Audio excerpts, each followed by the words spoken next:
think it was 1934. We were living over in Clay, Kentucky at that time.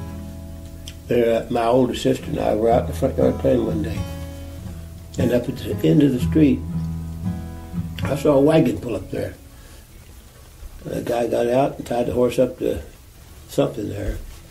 And he come back there and started unloading stuff off the... I told my sister, I said, looks like he's got a bunch of wood on that wagon. Of course, I was only 6 years old, I think, at that time. 7 years, 8 years, somewhere there. We watched him. And the man, they had 3 or 4 little kids, young ones, and then they had looked like maybe a 10 or 12-year-old, then the man and his wife.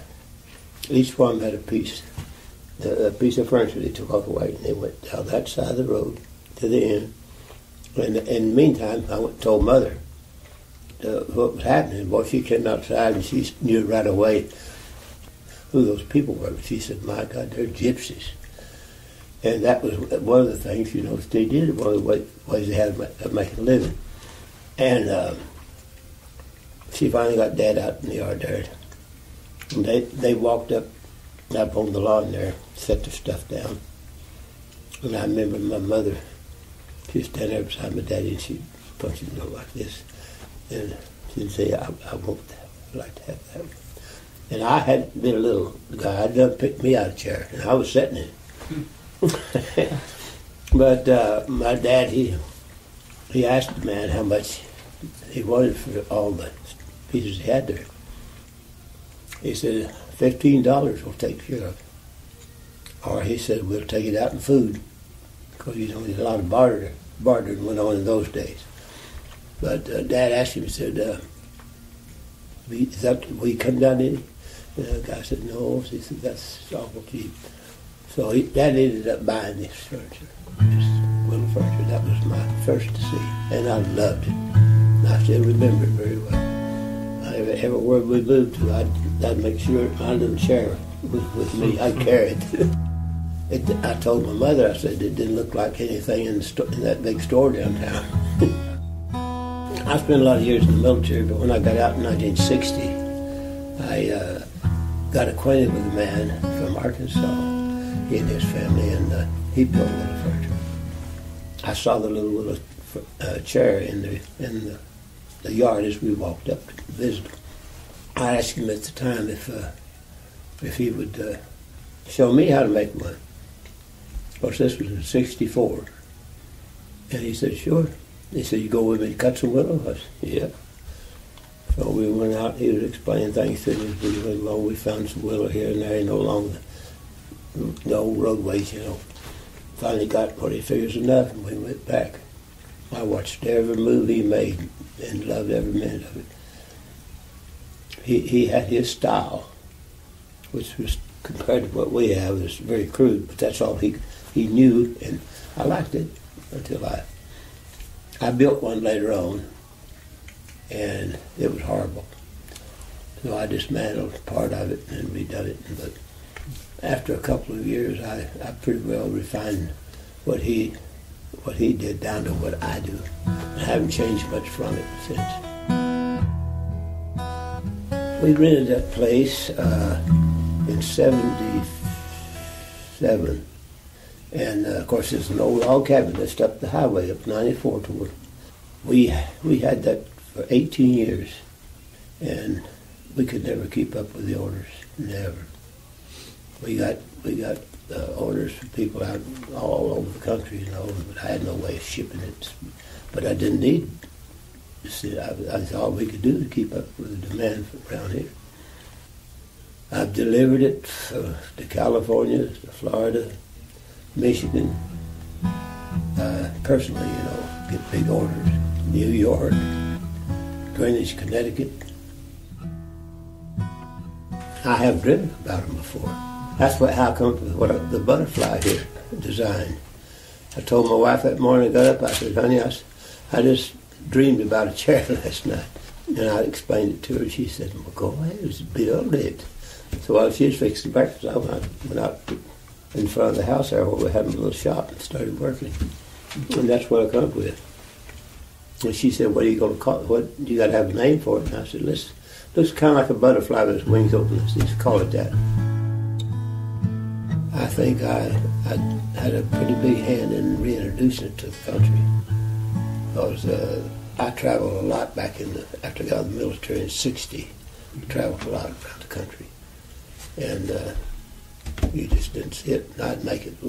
Occasionally some old man or old woman or old elderly couple would come by. I haven't seen nothing like that since the Depression years. And they'd be carried away with it. I said, well, that's when I learned how to build it. And then I've taught other people outside my family. Taught Justin, for instance. I taught a good many of them. And a few of them would go on and make a few pieces. But you've got to have, like Justin, you've got to have a will there to stick with one thing, you know, and we both got it. So we started working together. I knew that he would do well. He caught it. I have one nephew that lives in Oklahoma. I taught out there here, and of course he moved back out there. He got onto it quick, just like that. And I have one grandson down in Texas. That's two, and Justin's three out of all I've taught through the years that really got good at it quick. Now, I had made my daughter's Easter baskets out of willow, and we would weave them. I had about 6, 8 people tell me about George and how he made things out of willow. One thing led to another. I started thinking about it, and then I vaguely remember seeing him as a child on 94. We had a store up the road up here. And then come to find out he was, in the same hometown. So I called upon the Marion Art Guild. They give me his telephone number and his address. I came out here, knocked on the door. We chatted for about 4 hours. Mm-hmm. And about 4 months later, I moved in with my wife and daughter, and we've been living with him ever since.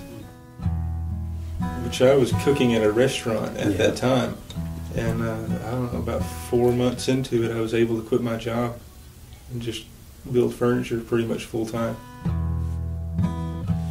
Because here lately, we were, like he would make his pieces and I would make my pieces, and I got to where I could make my pieces and he would think that they were his pieces. And then here lately, like George would put together frames. I'll come in and put the arms and the back on it, and then George would come back and put the seat on it. So it really makes one piece, both of ours. It's very hardy wood. Which I guess technically, after you build a chair, you could go out and bury it, and it would turn back into a tree. And it's very, very pliable in certain stages. Mm-hmm. And then when it dries, it's solid, hard as a rock. You can't even drive a nail through it. Yeah, it's a wonderful wood. We foraged for it. We travel from here to Muhlenberg County, talk to landowners, back roads, and just forage and hunt. Get permission to meet people. Sometimes we strike up deals where if they have a plentiful amount, we'll make them a chair or a table, give it to them for access for coming back. This one right across the road here, right around my neighbor's pond. He said, okay, anytime I want to, just get you a machete, a hammer, your nails, and I've cut down trees the willows that big with a machete. Before, when I first started, I couldn't afford to buy a chainsaw. Never use a tape measure. Well, it slows you up. They call it the bubble eye. Yeah, the old timers tell me I had a bubble eye. It means you got a good eye. Leveling the piece here or there, or whatever. You can work with it. My hands bother me sometimes quite a bit, but I get to work and do this willow, and it hurt kind of goes away. I tell some people it's like a therapy for me. To me, it's a way of life. I may be like the poorest I've ever been, but I'm the happiest. Do something that you want. Make your living at what you enjoy doing. That's a blessing. Truly a blessing. Yeah, it's truly a blessing.